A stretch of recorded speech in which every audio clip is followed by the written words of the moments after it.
Tom Thibodeau. He is a professor at Viterbo University. I call him the guru of servant leadership.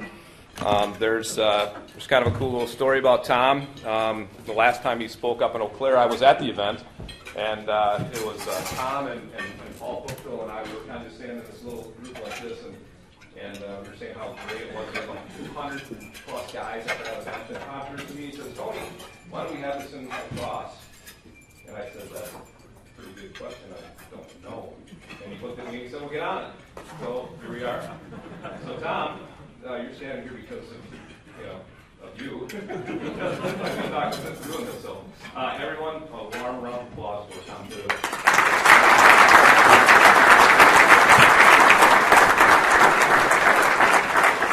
And I want to thank Tony and the Breadmen for bringing this to LaCrosse. I think we really have an opportunity here to grow a group of men who are supportive of each other, will have a tremendous impact on our whole community. Also, let's thank our servers and all those people who are providing this amazing meal.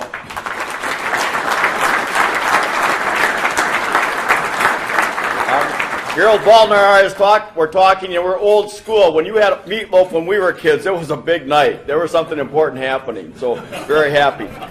Please raise your hands. How many of you did your fathers or uncles, members of your family serve in the armed services? Look at that, all of us. Now, I think what happens is that today we not only honor those who serve, we honor our country.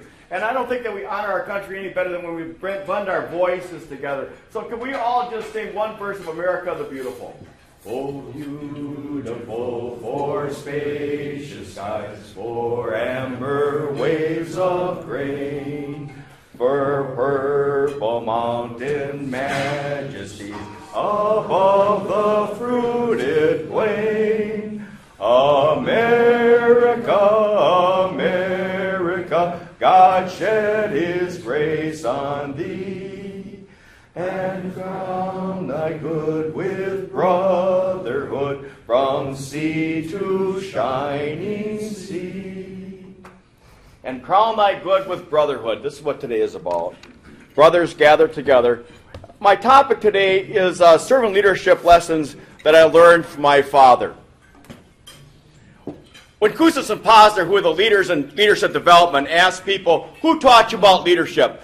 The number one response is, I learned it from my mother, my father, my grandparents. That's where we learn leadership, is right away in our homes. The second group of people that teach us about leadership are teachers and our coaches. Our third group of people are people that we meet in the community, 4-H, FFA, church groups, community leaders who invest in us, and then fourth is our supervisors at work. Now, just a minute here. How many people here are a member of a family? Raise your hand. How many people here have taught or coached anybody in anything? How many people here are members of the community in some way? How many people here supervise somebody else's work? Here it is, fellas. We're the people we've been waiting for. We're the people who have a direct influence on the lives of other people each and every day, and our lives were shaped by the men who gave us life. In 1980, I stopped and saw my father in Wisconsin Rapids. He was an attorney, and he had gone back to school at age 70 to take a class called Memories and Memoirs. And he got there the first night of class, and of course he's the oldest student at 70 years of age. And the teacher said, I'm going to have you contract for what you're going to do in this class, and whatever you're going to do, I'm going to hold you to it. Mr. Thibodeau, what would you like to do? He says, I want to write a book. Mr. Thibodeau, have you written a book? No, I haven't. Mr. Thibodeau, what have you written? Well, I'm an attorney. I write legal briefs. Have you written anything else? Any short stories? No. Have you written any essays? No. What else have you written, Mr. Thibodeau? I wrote letters to my kids when they're in college. And you're going to write a book? He says, yes. She says, I'm going to hold you to it. He says, that's why I took the class. I hope you do. And he sat down and he wrote the book, his life story. When he was 9 years of age, his mother chose to die. When she was 9 years of age, French-Canadian Catholic, 1920, this was her worldview. She was diagnosed with toxemia, and the doctor said, Jenny, you have to go to the hospital or you're going to die. Her response, 1929, if God wants me to live, I'll live. If God wants me to die, I'll die. She made arrangements with her older brother to adopt her baby because they lived on a farm and there was nobody to take care of a baby. And so my father remembers in the 4th grade, a neighbor coming, knocking on the classroom door. When he saw the neighbor, he knew exactly what had taken place. The teacher excused him from class. He went home with the neighbor. He went upstairs. There was an aunt standing outside of his mother's bed and said, "Greg, go in and say goodbye to your mother. Be a man, don't cry." 9 years of age. He never cried until 61 years later when he sat on my couch and began to recollect what it was like growing up without a mom. So he goes back and he always kind of wondered, why is it that his mother chose that? So he writes a story, his life story, from the point of view of his mother who's in heaven and she's not sure she's made the right decision. So he writes this book. I go to visit him. It's in this brown paper bag, legal envelope. He slides it across the desk. He said, "Would you like to read it?" I said, "Well, yeah, Dad, of course." He says, "Well, read it. Tell me what you think." And I realized that I had been given a treasure because I ultimately knew that his story was my story. Everything that happened to him in his life had gotten passed down to me. We are our Father's stories. I didn't want to read it right away. I was afraid to, what I might discover. And I knew that I wanted to sit down and read it by myself. So I brought it home and I put it in a safety deposit box we have at our house. My underwear drawer. And one night when my wife and daughters were gone, I opened it up and I began to read. And here were things that I always knew and now were confirmed. I didn't date during high school.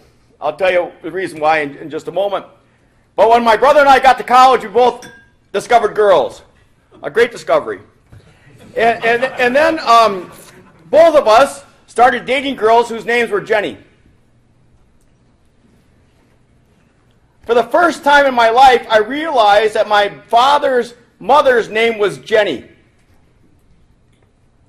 We brought these girls home whose names were Jenny, and he never said anything. Think about it for just a moment. Are there some family stories that you have that are too painful to tell? That get left untold, and yet influence us each and every day? And I began to get to know my father for the first time, or in a new way. And the things that he thought and felt as a child were things that I thought and felt as a child. And I grew in a great love and appreciation for who he was, for the things that he did well, and for the mistakes that he had made, for the ways in which he had raised us with great love, and for the times that he had failed us. Carl Jung says this: "The most significant influence in our lives are the unlived lives of our parents." Let me repeat that. The most significant influence in our lives are the unlived lives of our parents. We live out our parents' dreams, the things that they did not have a chance to accomplish. All of us are here because of the dreams that have gone before us. After one graduation at Viterbo, I'm standing in the back of the hall after having given the commencement speech, and I was standing there and I was wearing my cap and gown, kind of looking like a clown. And a guy comes up and he puts his hand on my shoulder and he spins me around. He's about 5'8" with shoulders like axe handles. And he takes a big, thick finger and he jams it in my chest. He said, "Sir, my daughter just graduated tonight with her master's degree in education. My father, her grandfather, had to quit school in the 4th grade because my grandfather, his father, died of a heart attack. And by the time I was a sophomore in high school, I had to quit school because my father was so broken down from working the farm that I had to quit high school in order to save the farm. He never finished grade school. I never finished high school.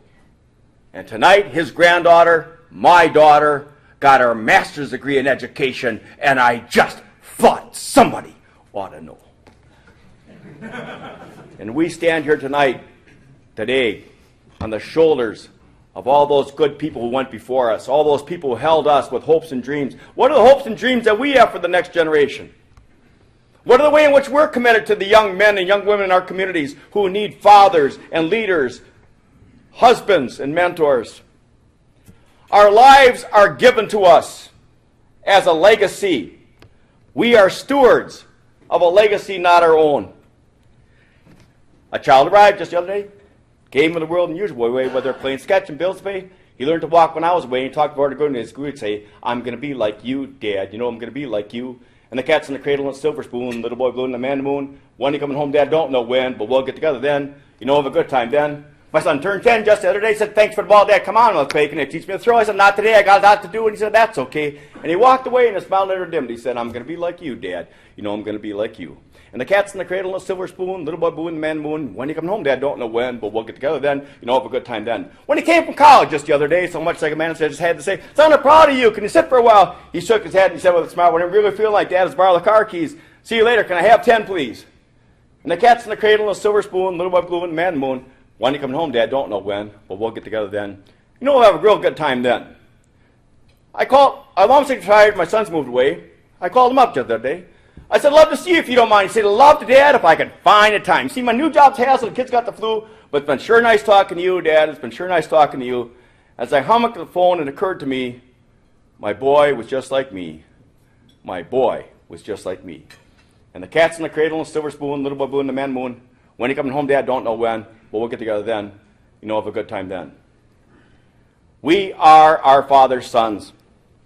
And everything that they taught us, right and wrong, good and bad, we carry with us into the workplace each and every day.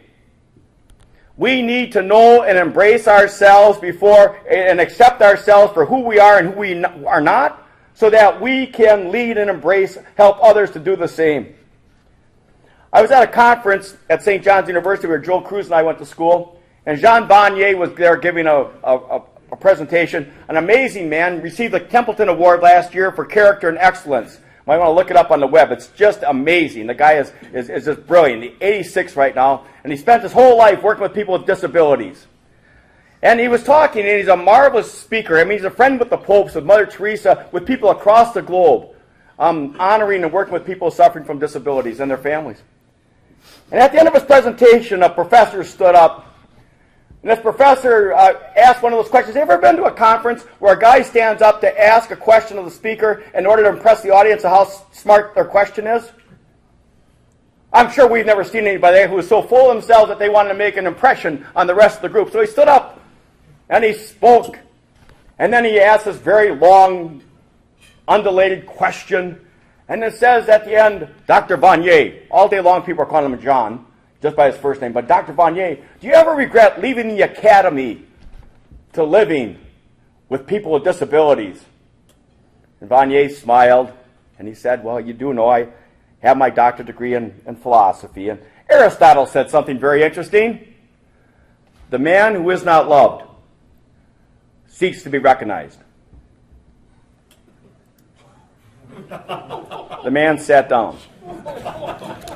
The man who is not loved seeks to be recognized.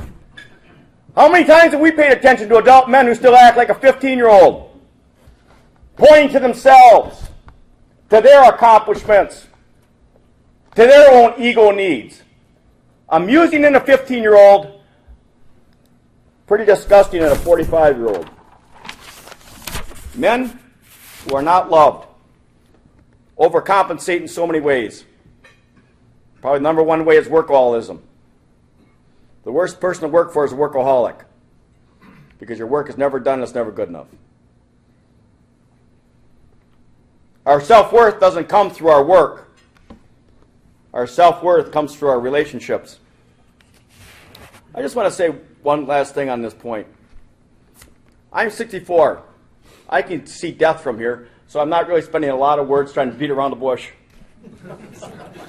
But those of us in our 60s, I am just a little bit frustrated with people oh, young people these days, oh, young people these days, oh, young people these days. Listen, I was back there in the 60s. We weren't so hot. And what are we saying about, oh, young people, they don't want to work so hard? Really? Or maybe young people want to be home with their families because we weren't.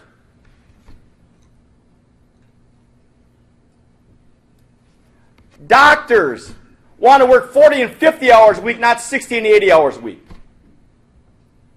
And other people in other professions as well. I want to be home with my family at night and on the weekends. I want to be loved and to love others.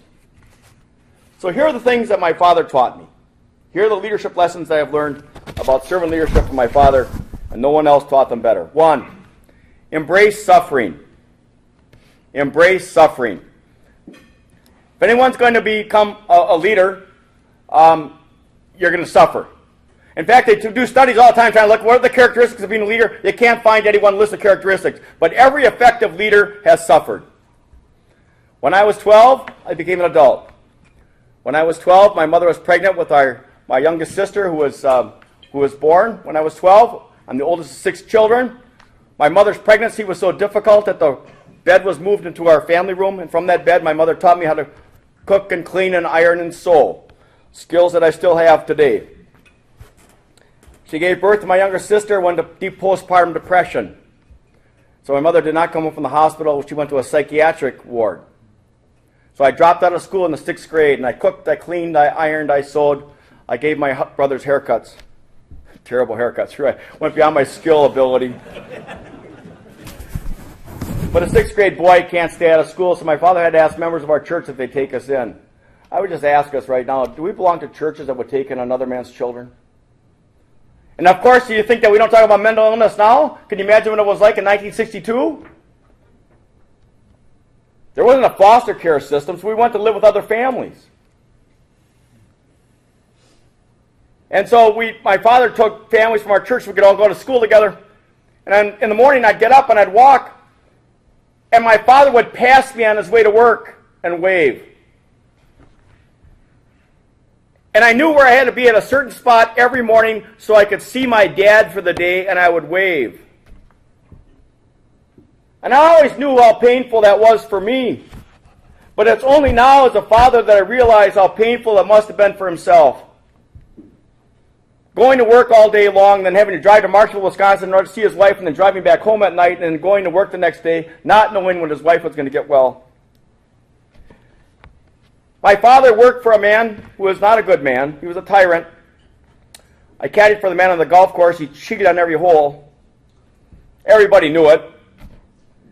My father worked for this man because when you have a wife and 6 kids, you don't have a lot of other options as to where you're going to go for a job in a small town. My father never complained, never blamed others, and never talked about how exhausted he was. No blame, no excuses. And this was the mantra: do your best and let God worry about the rest. Second lesson that my father taught me: work hard and play hard. He played golf on Thursdays. He played cards, bridge, competitively. He coached high school football. One of his best friends was Roger Herring, retired football coach at University of Wisconsin LaCrosse. He and Roger were very good friends. At that time, Roger was coaching at Lincoln High School in Wisconsin Rapids. And on Sunday afternoons for Packer games, we'd go over to the Herring house.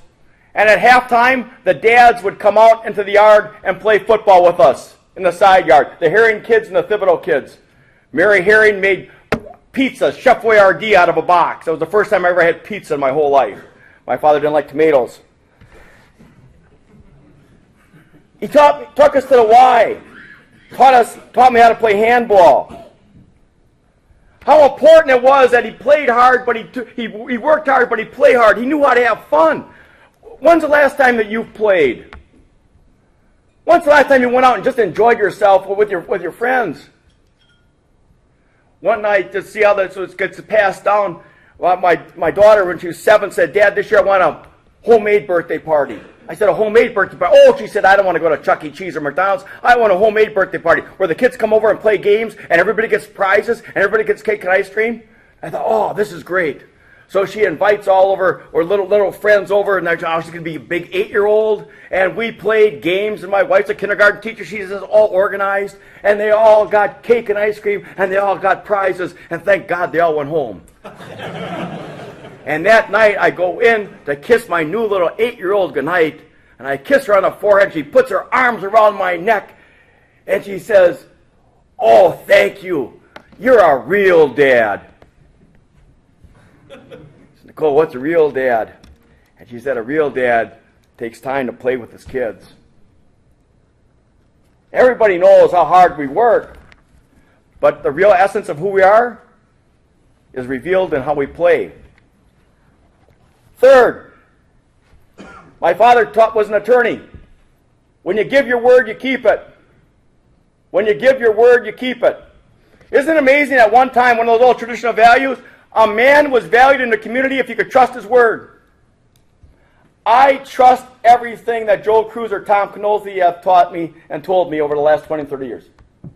Isn't it wonderful when you have friends and you can just depend upon them because when they say they're going to do something, they do it?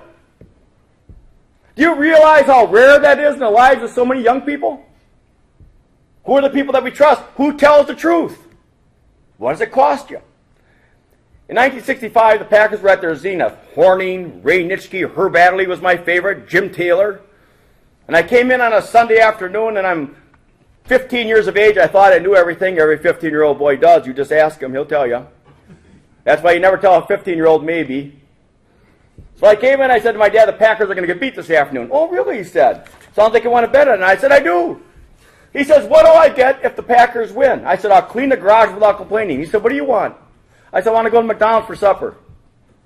You have to understand, in 1965, the closest McDonald's to Wisconsin Rapids was in Wausau, 50 miles away. By the grace of God, the Detroit Lions kick a field goal in the last minute of the game. Packers get beat. 4:30 in the afternoon. Janine, get the kids ready. Where are we going, he said. She said, McDonald's, he said. Oh, she said. Loaded 6 kids into a station wagon. Drove 50 miles to Wausau. Had hamburgers, French fries, and chocolate shakes. Drove 50 miles home. I learned 2 things that afternoon that continue to inform my adult life. When you give your word, you keep it no matter what it costs. When you give your word, you keep it no matter what it costs. And 2, the joys of a Happy Meal. My brother Mark is now retired as the District Attorney of Adams County. District Attorney for 33 and a half years, public servant. In 33 and a half years, he didn't cut a deal. When people came in, he never socialized with other attorneys. And he would say to anybody who came into court, the truth is its own reward. I promise you that if you tell the truth, things are going to go well for you. If you don't tell the truth, you're going to be in more trouble. Give your word and keep it no matter what it costs. Fourth, be honest, gentle, kind, and polite. About 20 years ago, we were having a men's night at the Spirituality Center, kind of like this, that really realized the time for men just kind of get together. I remember one man saying, you know, I'm going to go home, and my wife's going to said, what did we talk about there tonight? And I don't want to tell her. Idea where just kind of men came together and talked with each other. You know, women think that they really understand men. Women do not understand men any more than we understand our wives. I've been married for 35 years. My wife said to me, you don't understand me. I said, you're right, I don't have a clue. I'm trying. I'm trying. It's just, but I said, you don't understand me either. When you say, what are you thinking? When you ask what you're thinking, and I say nothing, I'm not lying. No, really, you must be thinking something. No, I'm not. So there we were with a group of men. My father had finished his book, and he read some pieces of it to us. And I said to him, Dad, what is it that you wanted to teach Mark and I about being men? My brother was there. He said, well, a little late to be asking that, isn't it? And he smiled. And he said this. I have made plenty of mistakes in my life. I have made mistakes that have hurt you, have hurt your brothers and sisters, have hurt your mother, and have hurt others. And I knew that you would make some of the same mistakes. So I tried to teach you to be gentle, kind, and polite, so that when you make your mistakes, people would find it a little easier to forgive you. Forgiveness is the greatest act of love. Forgiveness is the greatest act of love. You cannot continue to work with somebody if you can't forgive them. You cannot continue to marry somebody if you don't forgive them. You cannot continue to be in a relationship because you haven't forgiven them. I don't know about who's sitting in this room, but I'll guarantee there are some people that are not going home for Thanksgiving because you don't talk to your parents.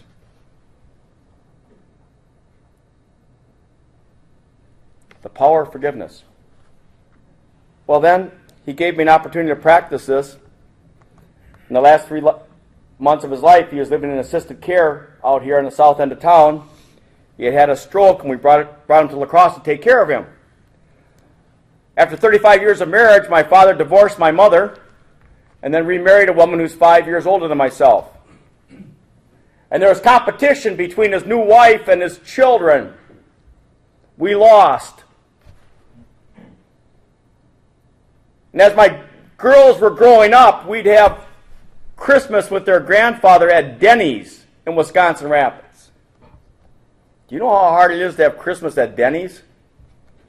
With grandchildren who want to give Grandpa a gift or hug him or kiss him. Or how difficult it is for Grandpa, who has a little bag just to kind of hand out to his grandchildren because we can't go to his home.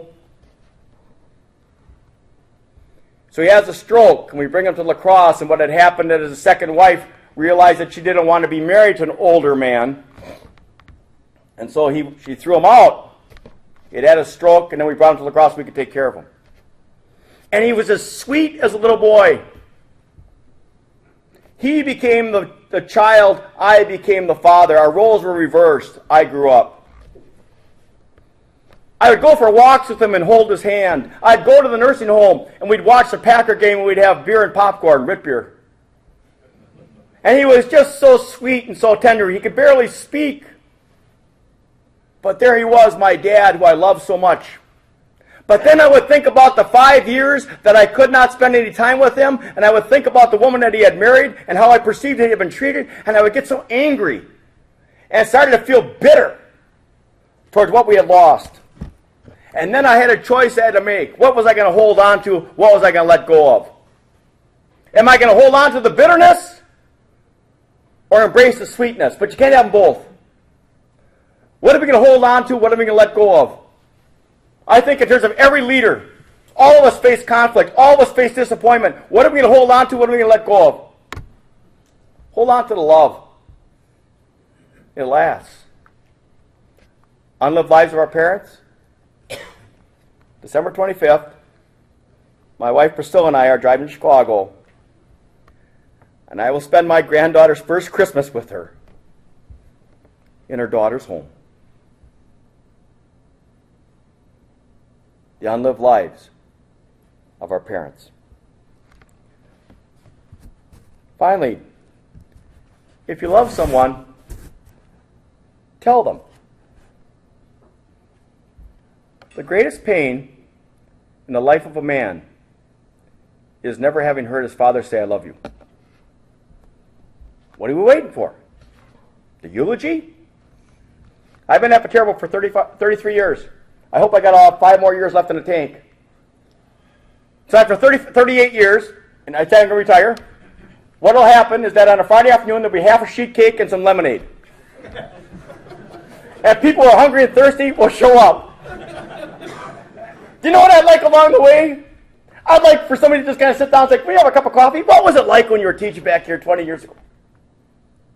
Why is it that we are so reluctant to tell other people how much we care about them? My father had good friends growing up, and as I was telling Tom Canothy this morning, I had a wonderful time, and these are men he loved. Don Rayfeld. Don Rayfeld, in 1951, was a Big Ten Player of the Year in basketball. Came to Wisconsin Rapids, Rafe. He's a salesman. Oh, big laugh. Played cards with my dad, a great competitor. And I can remember hugging my dad and say, Thibs, I love you. Mike Daly, Norb Arndt, Jim Launick, Norm Mannion, Ted Olson. Do we have friends who love us and tell us how much they care about us? How important that is. We become our habits. Servant leaders make it a habit to tell other people how much they appreciate them, how much they care, how much you mean to each other. It's our friends, along with our family, who give us the strength to do good, hard work each and every day. Marvelous in terms of this gathering.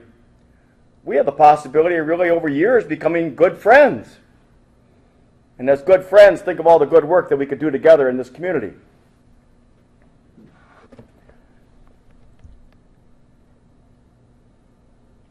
Words, words, words. Latin, Greek, Anglo-Saxon, I love words. Because my father taught me to love words. My father loved crossword puzzles. My dad loved to play Scrabble. I loved to be in the car with my father traveling across the state of Wisconsin because I'd have his words all to myself. He loved puns and corny jokes, and he would say to me, you know, Tom, a pun is a nup spelled backwards, and I've had just about a nup out of you. We were literally fed by my father's words. He was an attorney, and he was eloquent as he stood before judge and jury in Wisconsin Rapids, Wapaka, and one time in front of the Wisconsin State Supreme Court. 17 years ago, he went in for day surgery. Don't worry, he said. Just a little skin cancer. I'll be okay. He gave me his word. He came out of surgery 7 hours later, battered, bruised, and speechless. And I learned a new word: stroke. The words that used to flow out were now trapped behind his eyes. Instead of being able to speak eloquently, the words would come out like drops of a faucet, one at a time. The words that gave him such great joy, now you could see the pain written across his face as he knew that those words had betrayed him. But after a couple of words, this is what we learned. We become what we do. We become our habits. And these were the three patterns of words that my father had at the end of his life. I grew up in Wisconsin Rapids, a magical, mystical place, and my father would give us our bath during Paladin. Those of you who are my age, you remember this, so we could get downstairs to watch Gunsmoke, the #1 show on TV. While we're in the bathtub, he teaches all of his favorite songs. The amount of music I learned when I was naked is incredible. Then after our bath, he'd towel dry us, put us in our jammies, and we put us in a double bed that my brother and I slept in. And my father would sit on the end of our bed, and he would tell us these amazing stories about his wonder dog, Pat, an Irish setter that he grew up with in Coleman, Wisconsin. Because his mother had died, he's on the farm by himself, and so his constant companion was his dog, Pat, the wonder dog, who played right field in a big game against Pound. They weren't too surprised to see a dog catch, but were they surprised when he came up to bat? Pat, the wonder dog, who climbed to the roof and spoke reindeer to Santa's sleigh and saved Christmas one stormy Christmas night in Coleman, Wisconsin. Magical, mystical stories, and he'd pull the covers up tight, bend down, kiss us on the forehead, and say, I love you. And after his stroke, it was our privilege to bring him to LaCrosse and take care of him.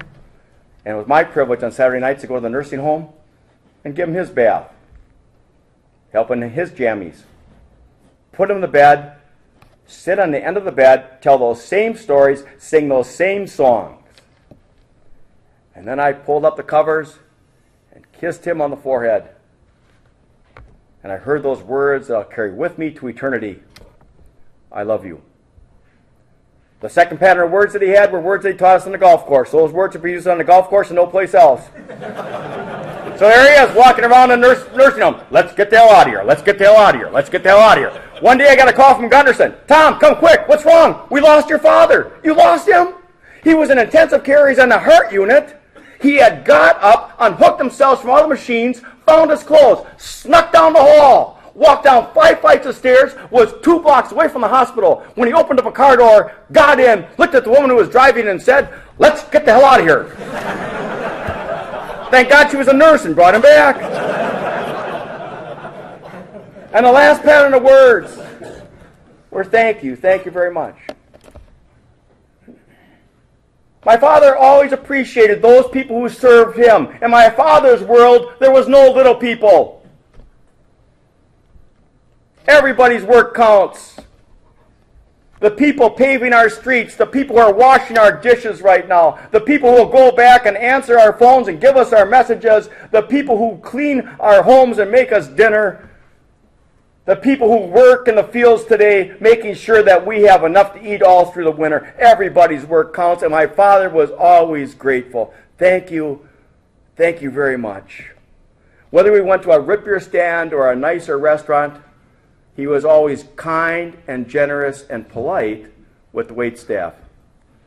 There were 7 waitresses at his funeral.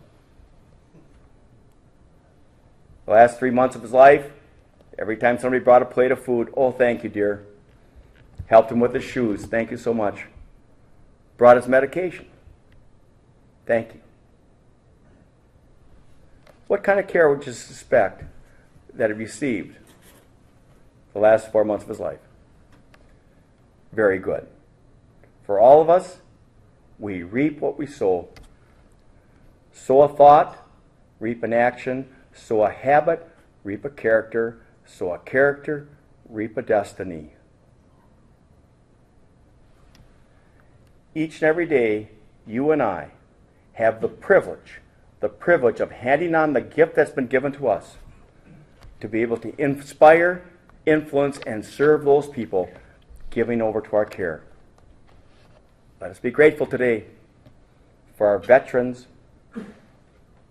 Some gave all gave some. And let's be thankful for our fathers, for the men that they are, and the men that we are becoming. Thank you very much.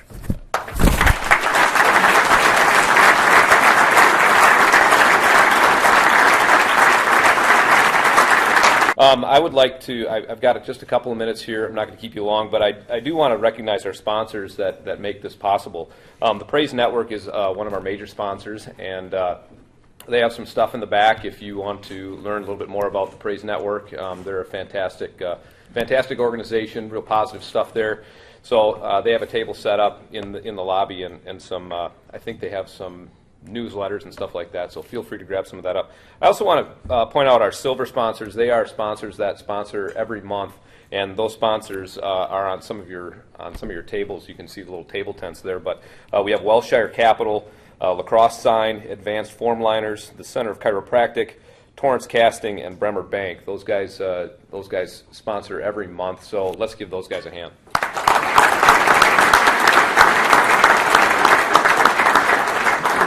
We also have a couple of table sponsors this month, Blank Page Design Works and Dan Odenbach from MetLife. So those guys sponsored a table for this month, and if you see those guys or see any of our sponsors, be sure to thank them for that.